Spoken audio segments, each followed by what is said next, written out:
할렐루야.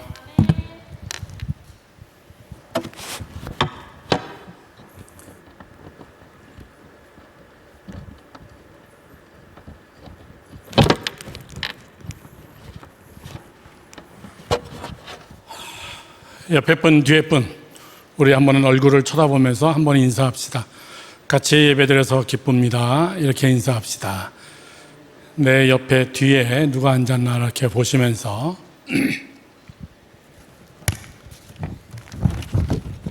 성경 말씀을 다 같이 함께 보는데 신명기 8장 1절 말씀을 보겠습니다.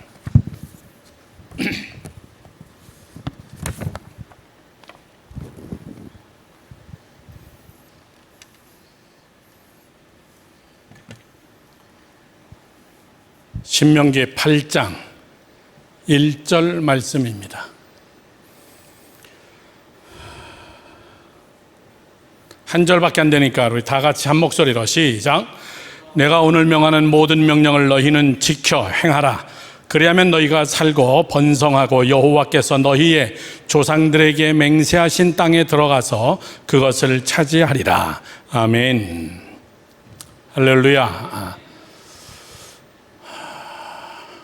오늘 4시에 바로 이어서 우리 교회 창립 40주년 예배와 장로님 취임 예배가 있어서 우리가 또 여기서 리허설도 하고 해야 되기 때문에 찬양도 조금 줄이고 저도 설교 조금 줄이고 좀 일찍 오늘 예배를 마치려고 합니다. 우리 찬양단 또 우리 스태프들 정말 수고 많이 했습니다. 우리 박수 한번 다 같이 합시다. 고맙습니다. 항상 예배 준비하려고 수고 많이 합니다. 오늘 설교의 제목은 번영입니다. 번영, 또 번성, 똑같은 이야기죠. 번영, 다 같이 한번 외쳐봅시다. 시작. 번영, 더 크게 시작. 번영. 예. 이 번영이라는 말, 번성이라는 말, 다 똑같은 말이고, 영어에서는 아닙니다. 헬라어, 히브리어에서는 이 번영이라는 말이 형통이라는 말로 쓰기도 합니다. 같은 헬라어, 히브리어의 똑같은 단어로 쓰고 있습니다. 형통. 이거는 우리가 굉장히 익숙합니다. successful. 모든 것이 가능하게 되는 거, 성공하게 되는 거. 자, 오늘 이 번영이라는 말에 대하여서 여러분께 같이 함께 말씀으로 은혜를 나누고 예배 마치면 목사님 설교 전문을 다 여러분에게 카톡으로 보내드리도록 하겠습니다. 계속 읽어보고 또 여러분들이 그거를 가지고 친구들에게도 또 전해주고 이웃 사람들에게도 전해주고 그렇게 해서 누가 합니까? 누가 또 예수 믿게 될지. 그래서 여러분 그렇게 사용하라고 또 여러분 계속해서 읽고 그걸 여러분 자료로 가지고 있으라고 보내주는 겁니다. 자, 목사님 모십시오. 번영, 번성이라는 말이 제일 많이 나오는 곳이 어디냐면은 창세기 1장입니다.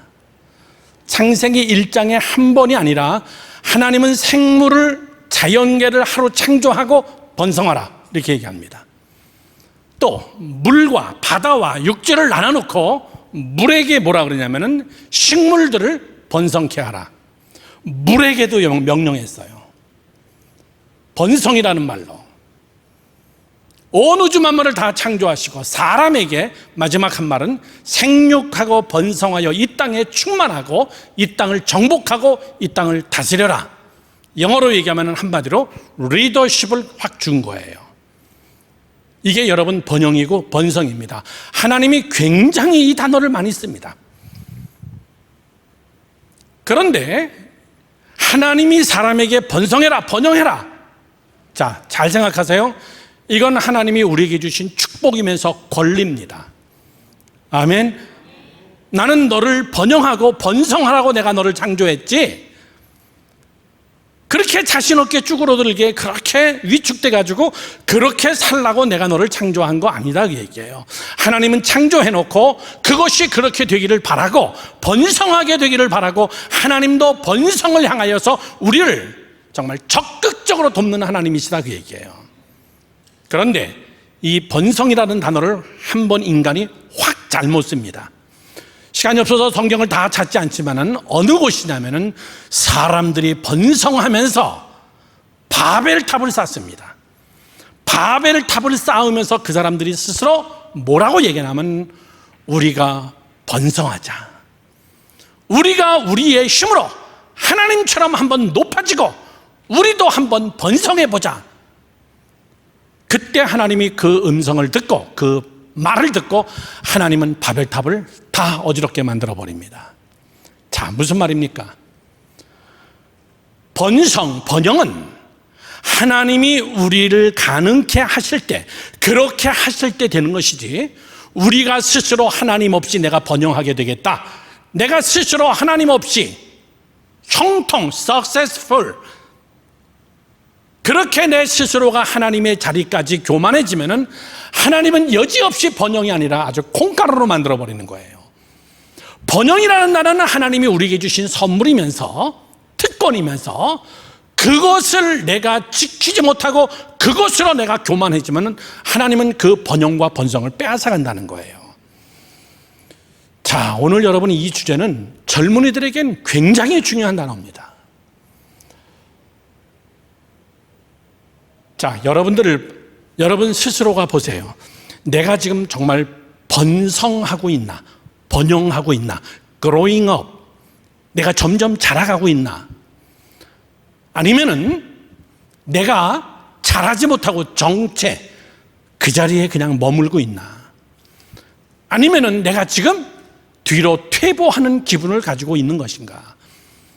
성경적 용어로 여러분에게 얘기하면은 하나님은 자연계, 이 생물계에 하나님이 번성케 하라고 온 천하 만물을 창조하고 그리고 그 생명력 있는 것들입니다. 생명 있는 것들에게 번성하라 그랬어요. 번성하지 못하면 어떤 현상이 생깁니까? 생명력이 뺏기는 거예요. 생명력이 여러분 뺏겨가기 시작하는 거예요. 힘이 없어지는 거예요. 자, 여러분에게 물어봅니다. 참 생명력이 있습니까? 그리고 번영을 향하여서 조금씩 앞으로 가고 있습니까? 아니면 내가 지금 젊음의 시절에 정체되어지고 있는 거 아닌가? 오늘도 제가 어느 영어 예배 청년하고 한 20분 정도 먼저 상담을 하고, 목사님, 제가 지금 미국에 UCLA 대학을 다니고 있는데 등록금은 비싸고 인터넷으로 수업을 하려니까 너무나 아깝고 이미 수업비는 냈고 그리고 내년 2월까지는 12월 말까지는 수업은 해야 되겠고 여러 가지 고민을 이야기하면서 그래서 제가 얘기했습니다. 이참판에 군대 가라. 그게 제 일이다. 어차피 갔다 와야 되는 거니까 그건 모면할 수 없는 거니까. 그런데 아마 카투샤를 넣었는데 안 됐나 봐요. 그러면서 굉장히 좌절스러워해요. 그래서 그러지 마라. 괜찮다. 그게 내가 퇴보하는 거 아니다. 네가 생각할 때 내 계획대로 딱딱 돼야만이 그것이 successful, 이것이 형통이 아니다.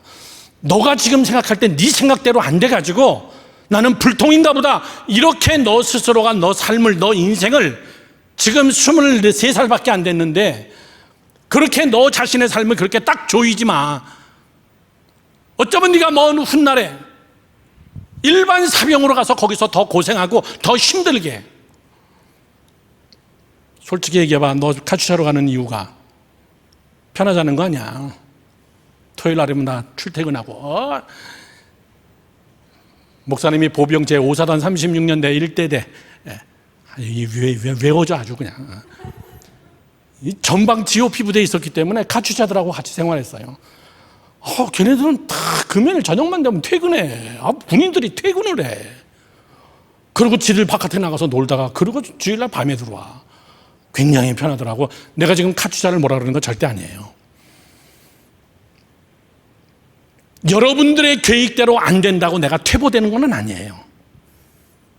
내가 올해 이런 계획을 세웠는데 안 됐기 때문에 나는 퇴보했나 보다. 천만의 얘기예요. 그러면 여러분, 다윗은 14년 동안 퇴보했어? 요셉은 14년 동안 노예로 끌려가가지고 퇴보했습니까? 인생이? never. 그걸로 우리가 평가할 수는 없는 거예요. 먼 훗날에 가서 그 고난의 시간이 나에게는 진보였구나. 청년의 시절에 내가 굉장히 힘들어하고 괴로워했던 그것이 나에게는 큰 어드밴티지였구나. 큰 도움이었구나. 나의 큰 장점이었구나. 그것이 내 인생의 큰 노하우가 됐구나. 그건 모르는 거예요. 자, 여러분들이 반드시 우리가 알아야 될 것이 있습니다. 매일 질문해야 돼요. 내가 지금 진보, 번영을 향해서 지금 나가고 있는 것인가? 아니면 내가 지금 퇴보를 하고 있나? 잘 들으세요. 여러분, 번영보다 먼저 거꾸로 얘기하면 번영하지 못하면 어떤 현상이 생기냐? 번영하지 못하면 여러분 주변에는 죽음의 그림자가 여러분 곁에 옵니다. 멸망의 그림자가 내 곁에 옵니다. 젊었을 때부터 전진하지 못하면 반드시 여러분 옵니다. 예수님은 그거를 뭐라고 성경에서 얘기했냐면 마태복음 24장 28절에 이렇게 얘기했습니다. 죽음이 있는 곳에는 독수리들이 모일 것이니라. 여러분, 살벌한 이야기예요. 이스라엘 백성들을 향해서 너희가 메시아도 모르고 너희가 말세를 준비하지도 않고 너희가 율법 가지고 이방인들을 죄악시하고 그런 유대인들을 향해서 너희들을 멸망해. 이 성전이 하나도 안 남아. 돌 위에 돌 하나 남지 않고 이 성전 다 무너져. 그런 이야기를 하면서 예수님의 마지막 이야기가 뭐냐면은 죽음이 있는 곳에는 독수리가 모인다. 이렇게 딱 한마디를 얘기했어요. 목사님 보세요. 여러분의 삶 속에 번영하지 못하면, 여러분들이 앞으로 진도 나가지 못하면 여러분의 라이프는 독수리들이 쭉 그림자가 옵니다. 사람이 그런 사람이 모여요. 환경이 그런 환경으로 갑니다.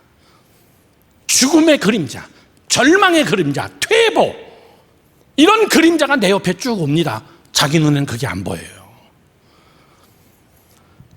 제가 여러분에게 사진 하나 보여드리죠. 세계 모든 사진 작가들이 아니죠, 기자들이, 신문사에서 일하는 기자들이 1년에 하나의 사진 한 장을 딱 뽑아가지고 주는 상이 퓰리처라는 상입니다. 사진 작가가 받는 노벨상과 똑같은 거예요. 오늘 끝나는구나. 오늘 11월 15일 날, 오늘 마지막인데 예술의 전당 전시관에서 그 사진전 합니다. 거기도 그 사진이 전시가 됐더라고요. 1994년도에 퓰리처 상을 받았던 사진이 저 사진입니다. 독수리와 소녀라는 사진이에요. 저기는 어디냐면 목사님도 가본 곳입니다. 남수단입니다. 에티오피아 그 국경 있는 나라. 거기에 에티오피아 남수단의 어린이가 내전을 겪으면서 너무나 배고파가지고 깡마른 어린이 하나가 땅바닥에 주저앉아서 일어나지도 못하는데 그 뒤에서 독수리 한 마리가 딱 기다리고 있는 겁니다. 그거 잡아먹으려고. 케빈 카터라는 사진작가가 카메라를 꺼내가지고 독수리가 최대한 가까이 올 때 그거를 탁 찍은 거예요. 저 한 장의 사진이 전 세계에 퍼지면서 아프리카에 있는 어린이들을 돕자 이 운동이 막 벌어지기 시작한 거예요. 그리고 퓰리처상을 수상했습니다.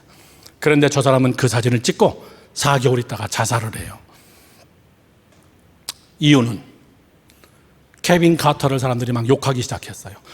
독수리를 쫓고 애들을 먹을 것을 줘야 되고 애들을 살려야지 사진 한 장이 중요하냐, 이런 막 빗발치는 이야기 때문에 이 사람이 스트레스를 받고, 그러니까 이 사람은 스스로 자살을 해버립니다. 케빈 카터의 이야기를 하려는 게 아니라 저 사진이 우리에게 주는 겁니다. 내 스스로 힘이 없고 내 스스로 진보하지 못하고 내 스스로 여러분 에너지틱하게 여러분이 정말 성숙돼서 번영 쪽으로 가지 못하면 쟤는 뒤에 독수리가 있는 게 안 보여요. 딱 기다리고 있는 겁니다. 여러분의 기도 생활이, 믿음 생활이, 여러분의 영적 생활이, 여러분의 삶의 라이프가 여러분 저렇게 기아에 허덕이듯이 스트레스와 긴장과 두려움과 죄악 속에 여러분이 서서히 빠져들어가면 여러분 눈에는 안 보이지만 뒤에는 독수리가 딱 기다리고 있습니다. 여러분들은 반드시 깨달아야 될 것이 있습니다. 예수님이 그래서 독수리의 죽음, 마태복음 24장 28절에 아까 그 말씀이죠. 첫째, 독수리는 죽음의 기운을 안다, 그 얘기예요. 첫 번째, 독수리는 죽음의 기운을 안다. 목사님 보세요. 나는 모르는데 독수리는 그걸 알아요. 저는 먹을만하다. 제 힘도 없어. 연약해. 그래서 성경은 우리에게 이야기합니다. 너희 대적 마귀가 우는 사자와 같이 두루다니며 너희 삼킬 자를 찾고 있느니라. 자기만 몰라. 모른다는 것을 모르는 게 더 비극이에요. 모른다는 것을 알면은 괜찮아. 모른다는 것은 비극이에요. 그래서 우리는 번영해야 되는 거예요. 그래서 우리는 성숙해야 돼. 그래서 우리는 자라야 돼. 왜? 독수리가 날개치면서 연약한 자들을 찾고 있어요. 두 번째, 독수리는 함께 움직입니다. 독수리는 반드시 같이 함께 모여들기 시작합니다. 죽음의 세력, 멸망의 세력. 저를 보세요. 하나가 안 되면요, 두 개가 안 되고, 세 개가 안 되고, 네 개가 안 되고, 계속 안 돼요. 그 세력들이 여러분 움직이기 시작합니다. 가정에 문제가 생기면 이상하게 여러분 인간관계도 이상한 일이 생기고요. 금전적으로도 일이 잘 안 되고 일이 막 꼬이기 시작하고, 그게 뭐냐면 독수리가 세력적으로 오는 거예요. 사단의 권세는 절대 여러분 1대1로 오지 않습니다. 여러분들이 미성숙하고 여러분들이 하나님 앞에 간절히 여러분이 나가지 않으면은 도미노 현상, 영적 도미노 현상이 생긴다는 거예요. 마지막 세 번째, 독수리는 긍휼이 없는 곳에 모입니다. 무서운 거예요, 여러분. 아까 그 사진 한 번만 다시 보여주실래요? 케빈 카터가 찍은 저 아프리카의 어린이. 어떻게 보입니까? 제가 여러분 어떻게 보여요? 저 사진이. 긍휼이 없어요. 누구 도와주는 사람 아무도 없습니다. 누구 하나 저 어린이를 긍휼히 여기는 사람이 없기 때문에 제가 저렇게 됐어요. 누가 독수리를 쫓아줄 사람도 주변에 없어요. 저의 어린이에게는 긍휼이 없습니다. 사실 목사님도 1994년도 그 이후에 저 사진을 여러 차례 봤어요. 저 땅을 가고 싶었습니다. 난민촌을 가고 싶었어요. 그래서 갔던 곳이 바로 저 땅이었습니다. 수단 땅을 간 겁니다. 쟤네들을 내가 다 어떻게 먹여 살리나, 그거 계산하러 간 게 아니에요. 뭔가 작은 일부터 시작할 수 있겠지. 뭔가 긍휼한 사역을 할 수가 있겠지. 뭔가 쟤들에게 비스켓 하나라도, 물 한 바가지라도, 아니면 급수차를 동원시켜서라도 쟤네들에게 물을 줘야 되겠다. 그런데 그 긍휼이 내 주변에 없으면은 그때는 독수리가 그걸 타겟 삼아서 오는 거예요. 여러분이 긍휼히 여길 자가 없을 때, 누가 나를 불쌍히 여기는 자가 없을 때, 누가 나를 지도해 줄 사람이 없을 때, 누군가 나의 멘토가 없을 때, 누군가 나를 지적해 주고 기도해 주는 자가 없을 때, 나 혼자 스스로 여러분 독수리의 밥처럼 저렇게 되는 거예요. 오늘 목사님은 여러분에게 번영에 대해서 설교하기 전에 거꾸로, 그래서 우리는 번영해야 된다는 거예요. 그래서 우리는 성숙해야 되고, 믿으시면 아멘. 여러분의 삶을 여러분이 점검해 봐야 돼요. 자, 그러면 본론으로 돌아가서 번영, 번성, 비전을 향하여서 꿈을 꾸고 비전 메이커로 향하여 가면서 이것을 이루어내는 하나님의 명령, 번성해라, 성숙해라, 너 커져야 된다, 너 더 크게 할 수 있다, 이거를 향하여 가는, 가만히 있으면 되냐 그 얘기예요. 그냥 하나님 나 번성하기를 원해요, 그런 마음만 있으면 번성해지더냐 그 얘기예요. 여러분 나이 때는요, 번성, 번영, 비전 이런 이야기만 딱 들어도요, 막 피가 거꾸로 솟을 만큼 막 가슴이 뜨거워야 돼. 오늘 그 학생하고 제가 상담한 게 그겁니다. 영어부 예배 학생이기 때문에 내려가기 전에 제가 그런 얘기 했어요. 야, 너 그렇게 생각하지 마. 목사님, 제가 요즘 기도 안 해가지고 이런 어려움 당했나 봐요. 기도 안 해가지고 내가 인생이 꼬이는 것 같아요. 야, 그렇게 생각하지 마. UCLA 대학, 좋은 대학이죠, 캘리포니아에. 목사님 생각에는 12월까지만 하고 휴학계네. 그리고 군대가 가추샤가 안 됐더라도 괜찮아, 그냥 일반 사병으로 빨리 갔다 와. 그거 아주 남자 인생에 걸리는 거야. 어쩌면 네가 먼 훗날에 안 목사님 말 듣고, 아니 꼭 제 얘기가 아니더라도 어쩌면 내 인생의 이 어려운 힘든 시간, 이것이 나에게 큰 어드밴티지가 될 수 있다. 네 마음대로 생각하지 마. 지금은 고난이 왔기 때문에 이 고난 때문에 나는 번영할 수 없다, 이 어려움 때문에 나는 크게 될 수 없다, 이런 생각하지 말라는 거예요. 그러면 우리는 뭘 해야 되냐? 뭘 해야 되냐? 예? What? 이게 뭐냐? 뭐다? How? 어떻게 해야 되냐? 얘기해요. 어떻게 해야 되냐? 저는 여러분께 세 가지로 말씀드립니다.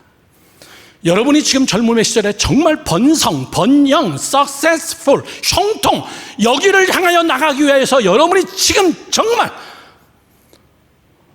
오후에는 우리 청년 한 명이 찾아와서 목사님이 나이 물어보니까 23살이래. 지금 여기서 같이 함께 예배드리고 있는데 목사님 설교를 항상 부대에서 듣고 있습니다. 휴가 나왔다가 지금 같이 함께 예배드리고 있는데, 이야, 좋겠다. 23살이면 좋겠다. 이야, 한량없이 좋겠다. 지금 여러분이 해야 될 것이 무엇인가? 세 가지로 얘기합니다. 아이러니하게 이 세 가지의 모든 첫 글자가 다 영어의 R로 시작해요. R. 한번 제가 청년부에서 오자마자 한번 했던 설교입니다. 그런데 이것은 번영을 향하여서 가장 중요한 이야기이기 때문에 다시 여러분에게 청년부 설교로 재각색해서 말씀드린 거예요. 첫 번째, Revitalization, 토양의 변화예요. 토양의 변화. 이것이 없이는 여러분 절대 번성 안 됩니다. 절대 여러분 번영이 안 됩니다. Revitalization, re 플러스 vital, 에너지, 비타민 이런 거죠. Revitalization, 내 토양이 변화되어져야 된다. 매일. 목사님 보세요. 저 단어 속에 무슨 단어가 포함되어 있습니까? 농사를 이야기하는 거예요. 인생은 흙이에요. 사람은 밭입니다. 너희는 하나님의 밭이니, 사도 바울이 그렇게 얘기했어요. 여러분, 어느 밭은 똑같은 거 심었는데 안 나. 이유는 뭡니까? 흙이 다 흙이 아니다 그 얘기예요. 흙 속에 무엇이 있어야 되냐? 에너지가 있느냐 그 얘기예요. 에너지, 영양분이 그 안에 있느냐. 여기서 지금 한 60명 정도가 지금 예배를 드리고 있는데 여러분의 밭이 다 달라요. 저는 여러분 모르겠습니다. 잘.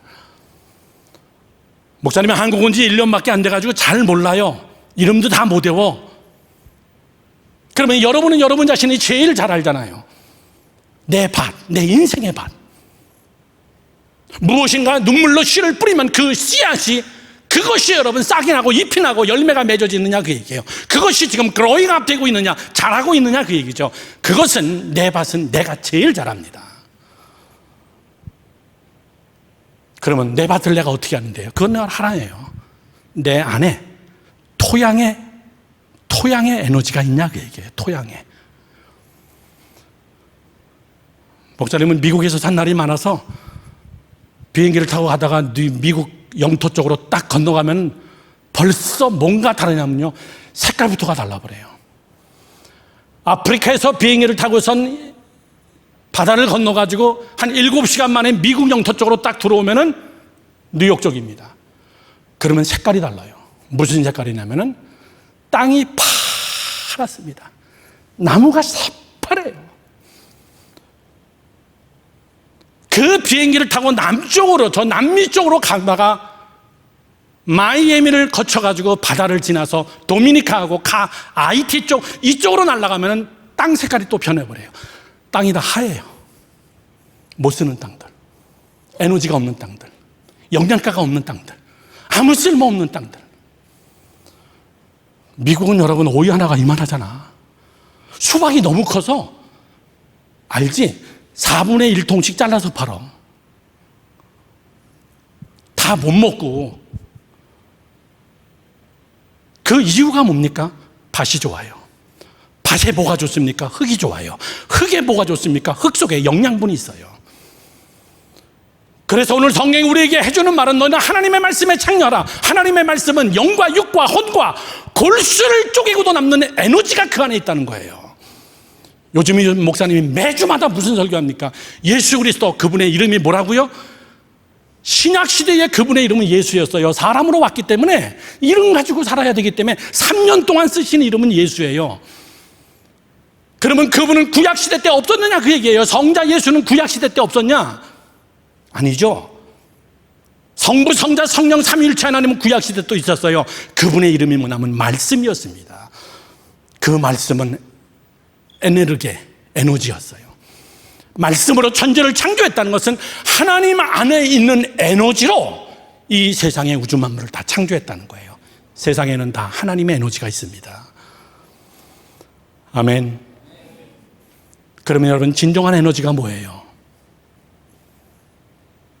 리바이탈라이제이션, 흙이에요.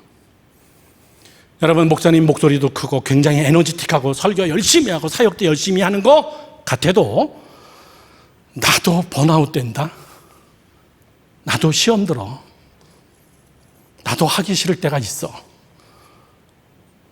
믿음이 없어서? 아니에요. 사람이기 때문에 에너지가 빠져나가면 힘이 없어. 그러면 뭐 하라고? 리바이탈라이제이션. 농부는 그 땅을 다 갈아엎어요. 갈아엎어가지고 굳은 살 배기지 않게, 땅이 딱딱하게 되지 않게 그걸 다 걷어가지고 거기다가 또 비료를 다 줍니다. 거름을 다 줘요. 요즘은 워낙에 과학화가 됐기 때문에 비행기를 샥 뿌려버리죠. 뭐 다. 진짜 기가 막힌 에너지들을 거기다 뿌리는 거예요. 그 다음 해의 농사를 위해서. 그것이 여러분 토양의 변화예요. 한 번 기도한다고 여러분이 영원히 에너지틱하지는 않아요. 사도 바울은 그거를 뭐라고 얘기하냐면 나는 매일매일 죽었다가 다시 살아나노라. 나는 매일매일 주 안에서 다시 새롭게. 목사님 보세요. 그렇지 않으면 여러분 절대 여러분 앞에는 번영, 번성, 형통 이런 단어는 하나님의 명령일 뿐이지 나하고는 상관이 없어요.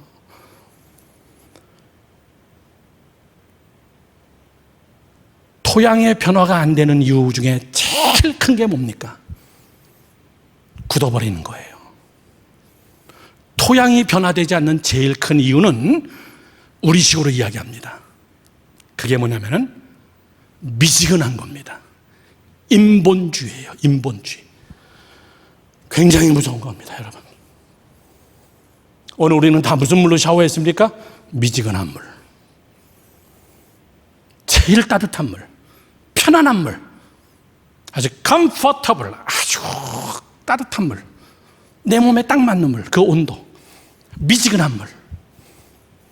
그런데 하나님은 요한계시록의 3장 15절에서 19절에 이것을 이렇게 우리에게 표현해서 말합니다. 내가 내 행위를 아노니 내가 차지도 아니하고 덥지도 아니하도다. 내가 차든지 뜨겁든지 하기를 내가 원하노라. 내가 이같이 미지근하여 뜨겁지도 아니하고 차지도 아니하니 내 입에서 너를 어떻게 하리라? 토하여 버리리라. 목사님 보세요. 우리가 리바이탈라이제이션이 토양의 변화가 에너지틱이 안 되는 이유 중에 하나는 세상이 악하기 때문에 그런 얘기 하지도 마. 그런 거 아니에요.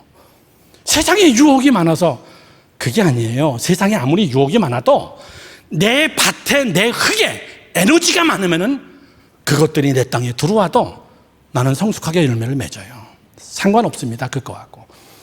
자꾸 믿음이 없고 기도 생활을 안 하고 말씀에 창념하지 않는 사람들이 자꾸 이유를 대는 게 저 사람들을 이유를 대는 거예요. 세상을 자꾸 이유를 대는 거예요. 세상이 악하기 때문에. 무슨 말이에요? 그렇지 않아요. 내 밭이 기름지면은 그냥 열매 맺는 거예요. 목사님 보세요. 이걸 우리가 네 글자로 인본주의라고 얘기합니다. 인본주의는 내 안에 들어와서 나에게 얼마나 편안한지 몰라요. 인본주의가 뭡니까? 휴머니즘이에요. 인간 위주예요. 사람은 세계 어느 나라 사람을 다 막론하고 사람은 다 인본주의를 제일 좋아합니다. 편안한 거, 힘들지 않은 거. 어저께 어느 의사가 TV에서 노인들이 가장 빨리 죽는 방법을 가르쳐 줄까요? 그러더라고. TV에 나와가지고 노인들이 가장 빨리 죽고 가장 무슨 병이죠? 치매? 이런 데 걸리고 노인들이 쉽게 돌아가시는 방법은 밥 먹고 TV에 앉아가지고 잘 때까지 TV만 봐라. 그러면 금방 늙고 금방 치매 걸리고 금방 죽을 수 있다. 근데 여러분, 그게 얼마나 편안한 거니? 밥 먹고 딱 누워가지고 TV만 보고 있는 게 얼마나 편안한 거야. 우리의 영도 그래요. 자꾸 내 밭을 개간해야 되는데, 자꾸 내 밭을 여러분 다시 갈아엎어야 되는데,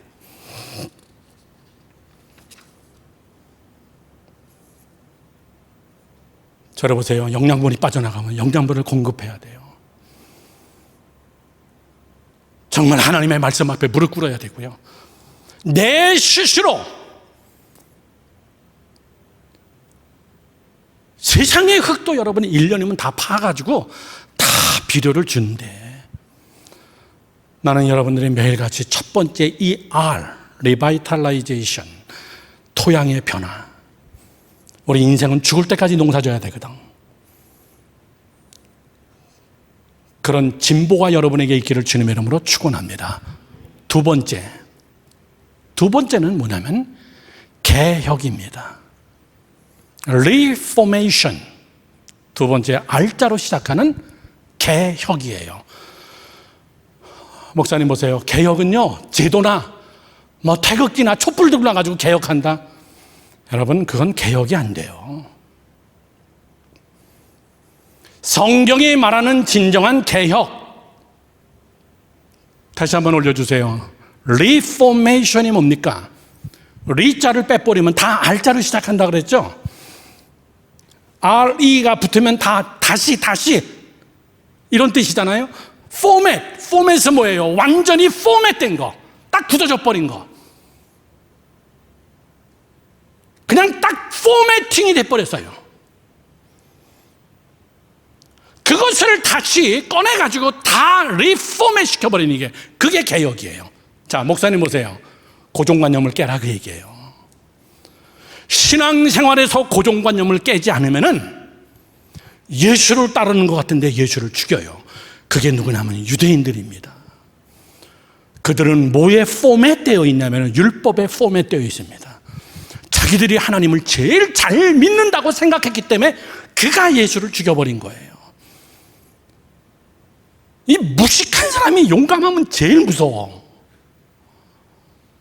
무식한 사람이 용감한 거, 책 한 권만 딱 읽고 그대로 사는 사람, 제일 무서운 사람들이에요. 그걸로 포맷돼 버리니까. 이단들이 여러분 얼마나 무서운 줄 알아요? 이단들의 특징이 뭔지 압니까?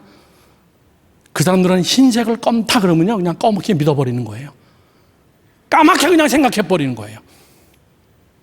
그렇게 포맷 시켜버린 거예요.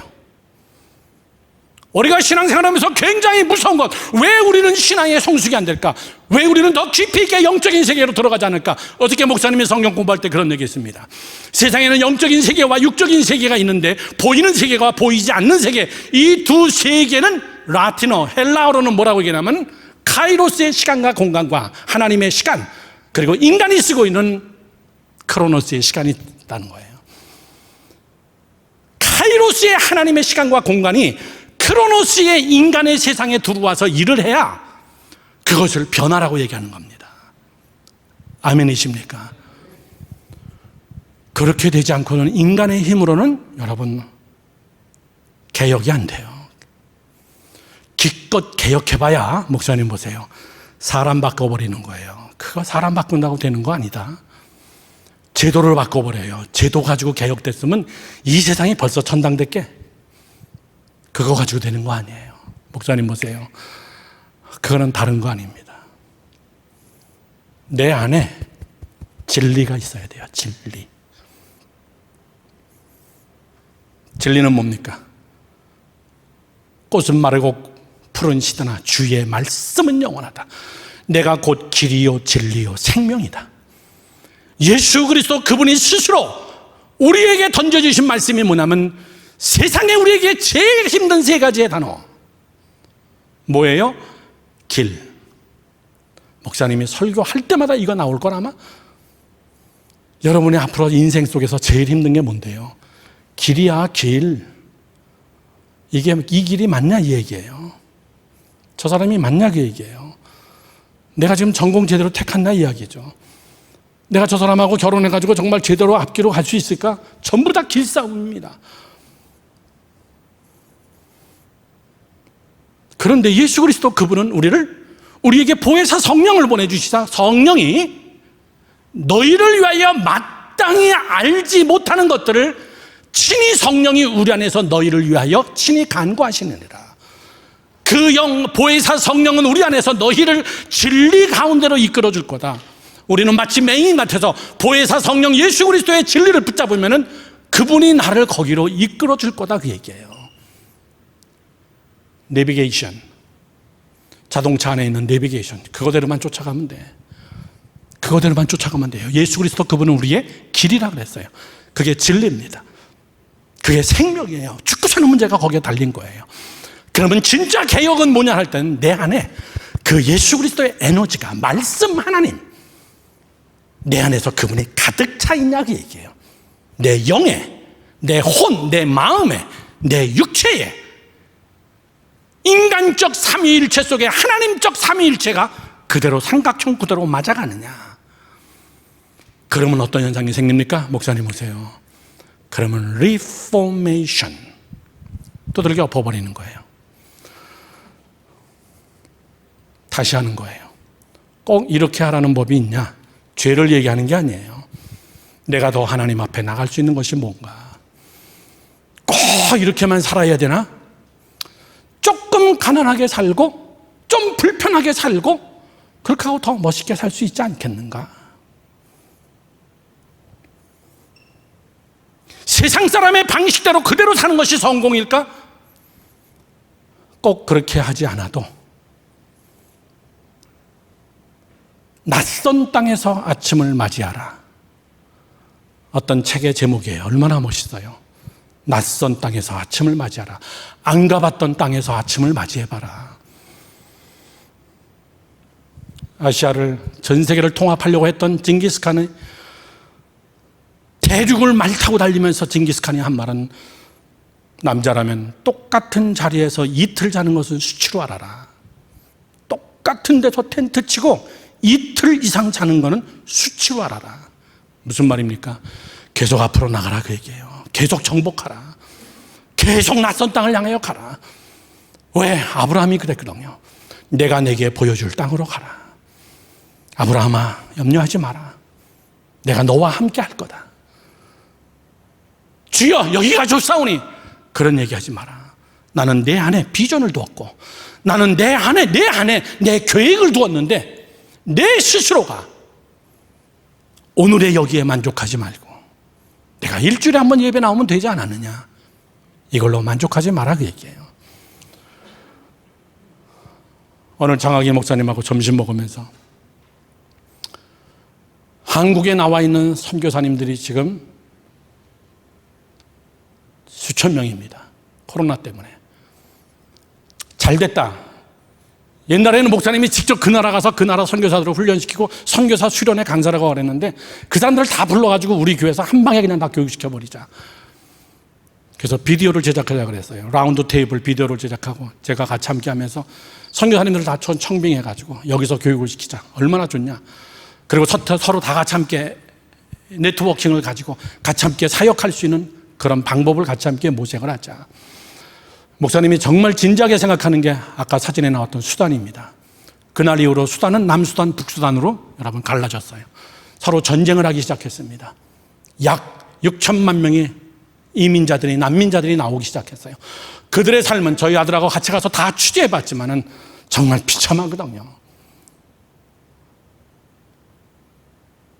여러분, 개혁은요, 세상을 개혁하려고 그러지 마요. 내가 개혁되면 돼. 내가 하나님의 말씀으로 개혁되어지고. 성경은 그래서 에베소서 4장 22절에서 24절에 이렇게 써 있습니다.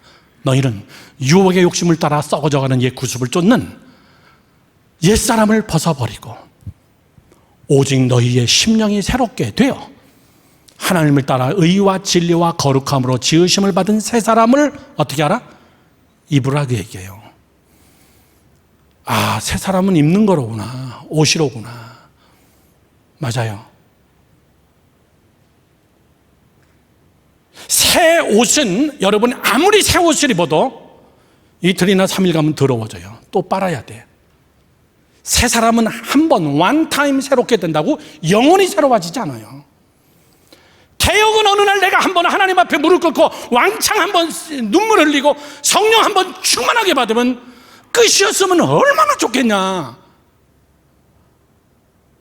목사님 같은 고등학교 2학년 때 정말 기도원 가서 방언의 은사를 체험하고 성령을 체험하고 정말 비전이 생기기 시작하고 하나님 앞에 헌신하고 그때 친구들 다 같이 함께 기도원 가서 금식하면서 기도하고 조용기 목사님 초청받아가지고 오산리 순복음 금식 기도원 가서 우리 친구들 노래 되게 잘했거든. 같이 함께 초청받아서 노래하고 목사님이 안수기도 해주면서 그게 영원히 안 가요. 우리 친구들은 교회에 와서 매일같이 같이 함께 기도했어요. 같이 함께 공부했어요. 그거를 유지하려고. 개혁은 제도가 아니에요. 마지막 세 번째입니다. 시간이 없으니까 마지막 세 번째는요, R자로 시작하는 리바이벌입니다. 우리가 그렇게 얘기하는 부흥이에요. 부흥, 다 같이 시작. 부흥. 더 크게 시작. 부흥. 목사님 보세요. 부흥은 절대 혼자 써서는 안 될 단어입니다. 부흥합시다, 부흥합시다, 부흥합시다. 그 단어만 가지고 되는 게 아니에요. 앞에 리바이탈라이제이션, 리포메이션이 된 사람에게 하나님이 주시는 선물이 부흥이에요. 아멘. 토양이 변화가 되어지고 에너지틱해지고 하나님의 말씀으로 충만하게 되어지고 내가 오늘에 만족하지 않냐고 거룩한 욕심을 가지고 매일매일 나를 업데이트 시켜나가면서 리포메이션을 개혁을 하는 자에게, 그렇게 준비된 자에게 주시는 것이 세 번째가 하나님이 부흥을 주는 거예요. 그 사람에게. 개뿔 준비도 안 됐는데 어느 날 한번 왕창 은혜 받아가지고 여러분 부흥한다. 금방 시들어버려요. 부흥은 목사님 보세요. 하나님이 우리에게 주시는 결정적 열매예요. 준비된 자에게. 그것이 여러분 번영입니다. 그것이 번성이에요. 하나님의 나라가 펼쳐지는 거예요. 이 부흥이 무슨 교회 프로그램이고 부흥이 무슨 뭐 어떤 전략을 세워가지고 사람을 하고, 필요합니다. 장 목사님하고 오늘 점심 식사하는데 장 목사님이 저에게 그러더라고요. 목사님 100명 되면 내가 청년들 다 관광버스 대절해가지고 대부도 가서 내가 회사 줄게 그러더라고. 나 들었어. 내가 날짜 딱 잡아가지고 무조건 100명 데려오는 거야. 막 그냥. 왜 하면 안 하냐? 금방이야. 그렇게 하자 그랬어요. 오케이. 우리 연말 가기 전에 100명 하자고. 될까봐 겁나가지고 하면 너 못하니? 목사님이 뉴욕에서 목회할 때 새신자 300명 초청을 했어요. 몇 명 왔는 줄 알아? 450명 왔어. 제일 많이 모시고 오는 사람한테 대형 HD TV를 준다 그랬어. 그때는 HD TV가 처음 나왔어. 어느 권사님이 인력시장 가서 관광버스 대절해 놓고 한 사람당 50불씩 약 6만 원을 주고 관광버스에 하나 갖다 태워가지고 그렇게 하고 교회 예배 시간에 맞춰온 거야. 다 스페니쉬 애들이야. 그리고 딱 들어왔는데 53명이 앉았어. 얼굴이 누런 스페니쉬 애들이. 내가 상을 줬게 안 줬게? 줬어. 목사님 저거는 위법입니다. 성경적이야. 성경에 그렇게 써 있어. 잔치집에 초대했는데 나는 바쁘고 나는 힘이 없고 나는 뭐 시집 가야 되고 장가 가야 되고 논도 가야 되고 밭도 가야 되고 얼마나 이유 많아가지고 한 명도 못 데려왔잖아. 그랬더니 뭐라 그래요? 내 까리 돌아. 사람들이 생각하지 않는 절름발이 장애자들, 그냥 그 사람들 다 데려와. 그 사람들 데리고 천국 가자. 얼마나 성경적이야. HDTV 그 사람 줬어. 왔던 스페니쉬 사람 50명 점심 건하게 대접했다. 그런데 얼마나 놀라운 일인 줄 알아요? 그 사람들이 영어 예배 참석하고 예수 믿겠다고 등록한 사람이 9명인가 10명 됐어. 그러면 한 명이 천하보다 귀한데, 목사님이 지금 여러분에게 꼭 해주고자 하는 말은 뭐냐면요, 부흥은 내가 하는 게 아니에요. 나는 장작불로 딱 준비만 하고 있으면, 나는 장작만 돼 있으면 불은 하나님이 붙여버리는 거예요. 아멘입니까? 어리석게 자기가 불을 하려고 하는 사람들이 있어요. 자기의 열심입니다. 하나님께서 에스겔에게 마지막 결론입니다. 하나님이 에스겔에게 내가 내 나라를 부흥시킬 거야.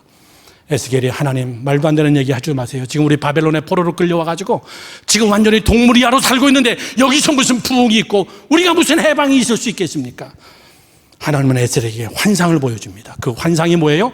에스겔의 마지막 나오는 말이죠. 47장 6절에서 12절까지의 말씀입니다. 자, 제가 읽겠습니다. 그가 내게 이르되, 하나님이 에스겔에게 이르되, 인자야 내가 이것을 보았느냐 하시고 나를 인도하여 강가로 돌아가게 하시기로. 내가 돌아가니 광좌우편에 나무가 심이 많더라. 그가 내게 이르되 이 물이 동편으로 향하여 흘러 아라바로 내려가서 바다에 이르리니 이 흘러내리는 물로 그 바다의 물이 되살아나리라. 잠깐 스탑. 8절 말씀이요. 물이 되살아나리라. 이 말이 뭐죠? 물이 메말라버리고 물이 죽으면요, 나무들 다 죽어요. 지금 너네 내 나라가 그렇다고 얘기해요. 그런데 내가 하늘에서 비를 내려서 다 나무가 살게 할 것이다. 바다의 물이 되살아나리라. 9절 말씀.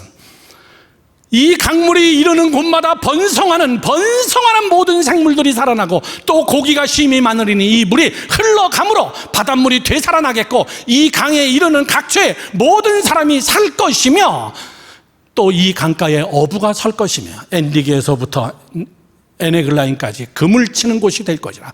그 고기가 각기 종류대로 큰 바다와 고기와 같이 심히 많으려니와 그 짐벌과 갯벌은 되살아나지 못하고 소금 땅이 될 것이며, 마지막이죠. 강 좌우가에는 각종 먹을 과실나무가 자라서 그 잎이 시들지 아니하며 열매가 끊이지 아니하고 달마다 새 열매를 맺으리니 그 물이 성소를 향하여 나옴이라. 그 열매를 먹을 만하고 그 잎사귀는 약재가 되느니라. 목사님 보세요. 결론이 뭡니까? 하나님이 한번 부흥하겠다고 마음 먹으면요, 다 살아난다 그 얘기예요. 아멘이십니까? 여러분들은 우리가 무슨 기도해야 됩니까? 하나님, 나는 젊음의 나이에 하나님 정말 하나님의 번영을 보기를 원합니다. 하나님, 매일같이 내 자신을 갈아엎는 리바이탈라이제이션, 하나님 그런 정말 에너지가 넘치는 하나님의 말씀의 양분이 내 안에 넘치고, 그리고 하나님 매일같이 굳어지지 않게 내가 개혁하며, 그때 하나님 나를 보시고 이 땅 고쳐주세요. 내 가정의 땅 고쳐주시고 내 비전의 땅 고쳐주시고, 하나님 우리 부모들 고쳐주시고, 하나님 내 미래를 하나님 고쳐주세요. 하나님 나 부흥을 보기를 원합니다. 하나님 내 삶 속에서 하나님의 부흥이 나타나지게 해주세요. 아멘이십니까? 그런 고백이 있기를 주님의 이름으로 축원합니다. 다 우리 그 자리에서 일어납시다.